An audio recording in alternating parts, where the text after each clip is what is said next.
नमस्कार साथियों, मैं डॉक्टर अशित और आप देख रहे हैं अपना प्यारा चैनल अमेजिंग एसिड।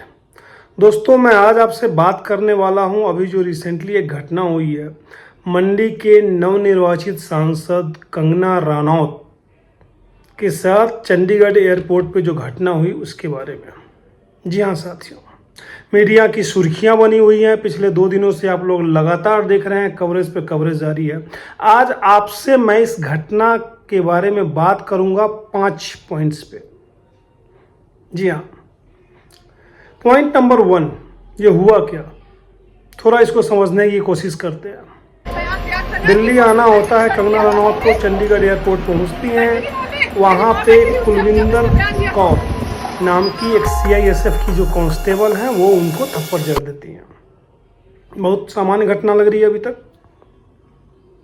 उसके बाद एक बवाल सा आ जाता है मीडिया में और चारों तरफ। इस घटना को एनालाइज करने के पहले मैं आपसे बात करना चाहता हूं इस मुद्दे पे कि क्या ये एक सामान्य घटना है और इस घटना के गूढ़ मायने हैं।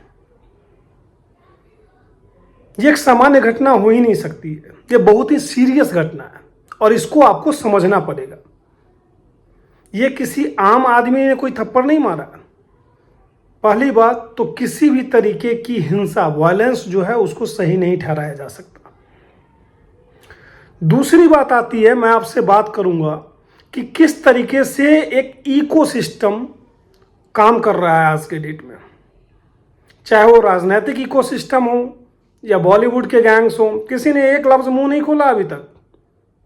पहली बात मैं करता हूं, महिला महिला महिला चिल्लाने वाली जो फेमिनिस्ट होती है, कोई नहीं मुंह खोला। हो सकता है उसका एक पहलू, क्योंकि थप्पड़ मारने वाली भी महिला थी, शायद कोई मर्द होता, कोई आदमी होता तो कुछ इसकी बात अलग होती। साइलेंट। दूसरा, बॉलीवुड गैंग साइलेंट।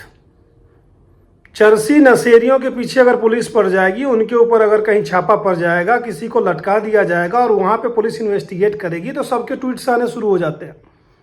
कोई कुछ नहीं बोलेगा, मुंह बंद। तीसरा, एक इकोसिस्टम है जो पॉलिटिक्स का इकोसिस्टम है और उससे जुड़े हुए इन्फ्लुएंसर्स जो सोशल मीडिया पे हैं वो इसको जस्टिफाई कर रहे हैं।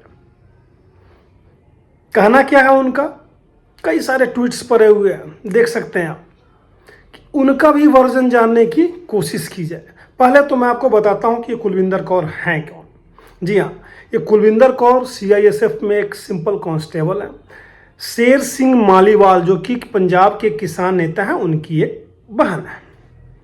इनका कहना क्या है कि ये आहत थी क्योंकि कंगना रनौत ने एक पुराना बयान दिया था, देख सकते हैं आप, ट्विटर पे उपलब्ध है, कि भाई जब इन्होंने बोला कि 100-100 रुपये लेके लेडीज बैठी हैं, उस समय मेरी माँ भी बैठी हुई थी। बहुत शानदार बात है, थप्पड़ लगा दो। इनके पास गन होती, इनके पास पिस्टल होता तो ये शूट कर दी होती उनको। माँ के बारे में बोला ना, और लोग इसको जस्टिफाई कर रहे हैं। उनका भी वर्जन जानना चाहिए। ये कहां से लाते हैं ये दोगलापंथी। आपको इसकी सीरियसनेस नहीं पता कि वर्दी में खड़ा एक आदमी, चाहे वो आर्मी का जवान हो, CISF, CRPF, central police forces के किसी भी फील्ड का किसी भी पुलिस का जवान हो, उसके ऊपर जो सुरक्षा की जिम्मेवारी दी गई है वो उससे निकलकर, अपने डिसिप्लिन के दायरे से निकल के किसी को थप्पड़ लगा देता है।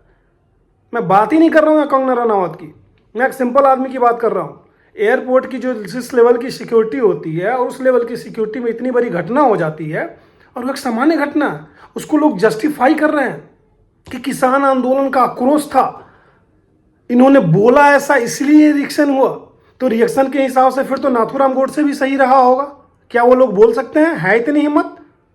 क्या वो ये बोल सकते हैं कि इंदिरा गांधी को मारने वाले जो लोग थे वो भी सही थे?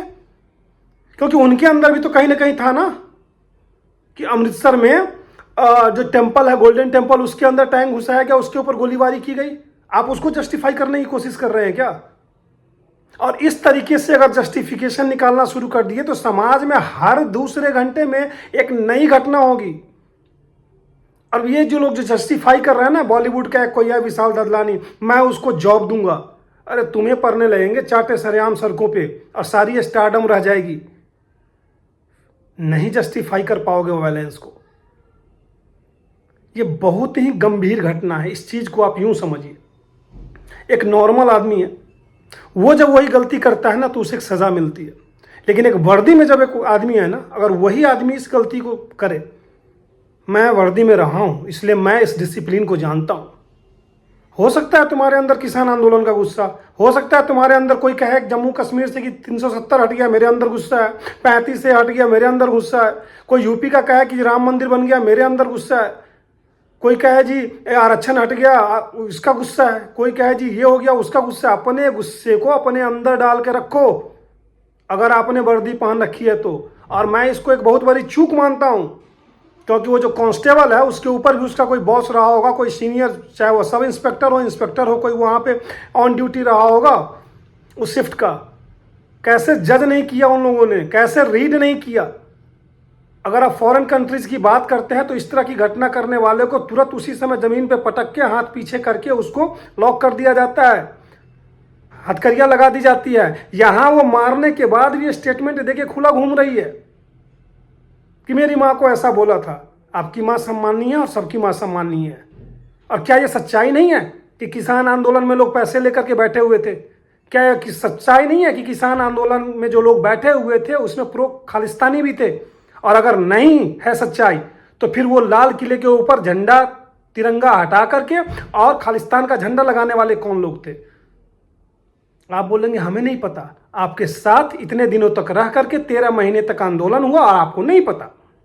लेकिन अगर किसी ने आपको बोल दिया तो आप अपनी तमीज के दायरे से बाहर जाकर के नियम कानून को ताक पर रख करके आप उसको थप्पड़ लगा देंगे।